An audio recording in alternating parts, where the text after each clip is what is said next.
Bienvenue à notre exploration de l'univers mobile. Aujourd'hui, on plonge vraiment dans cet écosystème techno qui est dans nos poches, les appareils, les systèmes, les applis qu'on utilise tout le temps, et puis le marché énorme derrière tout ça. Oui, un marché, pour donner une idée, rien qu'en 2016, c'était déjà plus de 90 milliards d'applications téléchargées sur l'App Store et Google Play, hein. Et ça avait généré quelque chose comme 35 milliards de dollars pour les éditeurs.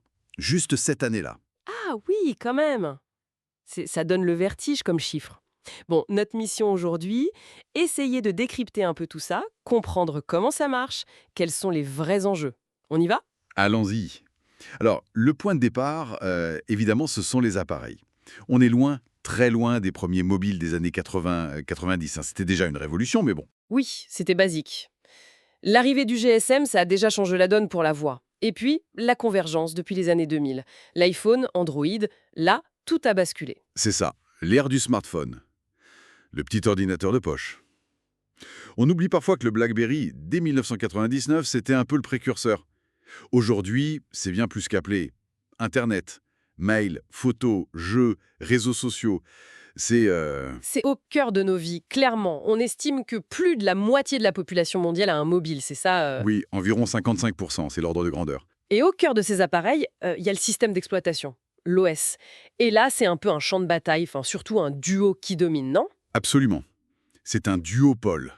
D'un côté, Android, développé par Google, lancé en 2008. Il équipe près de 9 smartphones sur 10 aujourd'hui. Son succès, c'est son modèle open source, le développement basé sur Java. Donc très ouvert, beaucoup de fabricants l'utilisent. Voilà. Et face à lui, iOS d'Apple, lancé en 2007. Lui, il est exclusif aux appareils Apple. C'est un écosystème plus fermé, réputé pour sa fluidité, sa sécurité. Développé en Objective-C et puis Swift maintenant. Et les autres, Windows Phone, BlackBerry OS, ils ont un peu disparu des radars, non? Oui, leur part de marché est devenue vraiment marginale, voire inexistante pour certains. La messe est dite de ce côté, disons. D'accord. Et ces OS, ils nous donnent accès à des millions d'applications mobiles. Ces petits logiciels faits exprès pour nos appareils. Exactement. Elles sont distribuées via les plateformes l'App Store, Google Play principalement. En 2017, déjà, on comptait plus de 2 millions d'applis sur chaque magasin. C'est une vraie économie. Ça employait, par exemple, près d'1,5 million de personnes en Europe dès 2016. C'est énorme. Waouh. Et c'est mondial. Prenez le Sénégal, par exemple. En 2016, plus de 15,7 millions de lignes mobiles.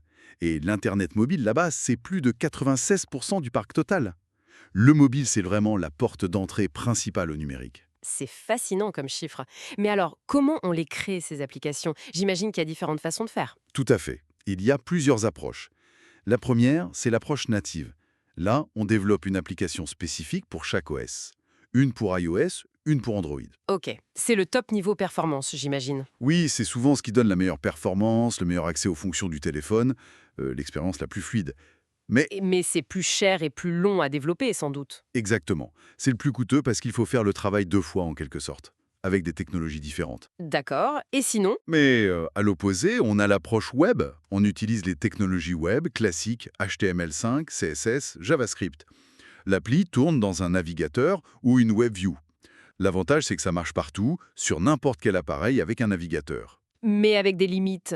Oui, souvent moins performant, et l'accès aux fonctionnalités natives du téléphone, genre l'appareil photo, les capteurs, c'est plus limité, moins direct. Ok.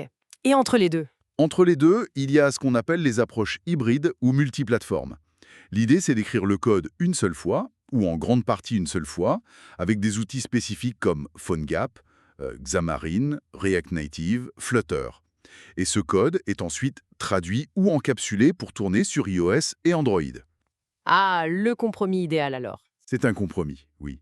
Ça cherche à combiner les avantages, ok, plus rapide, moins cher que le natif pur, mais parfois on peut avoir des petits soucis de performance ou des difficultés pour accéder à des fonctions très spécifiques de l'OS.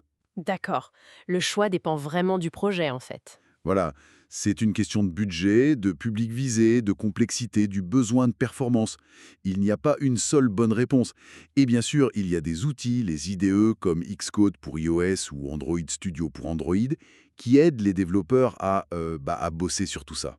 Ok, bon, si on essaie de résumer un peu, on a cet écosystème mobile qui est partout, centré sur les smartphones, un marché dominé par le duo Android et iOS, ce qui influence tout le reste, et puis une économie des applications qui est devenue gigantesque, mondiale.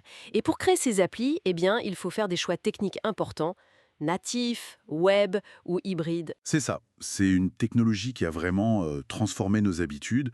C'est souvent la première et la dernière interface qu'on touche dans la journée. Et son succès repose sur cet équilibre délicat entre la performance techno, un coût qui reste accessible, et puis le besoin, l'utilité pour l'utilisateur. Merci beaucoup pour cet éclaireur, c'était très clair. Ça nous laisse avec une question pour la suite, peut-être. Oui, une question intéressante à se poser. Et si aujourd'hui le smartphone est vraiment au centre de notre univers numérique, qu'est-ce qui pourrait venir après? Quelle pourrait être la prochaine grande rupture technologique? Qu'est-ce qui pourrait un jour le détrôner ou en changer radicalement l'usage? Hmm, bonne question. De quoi réfléchir.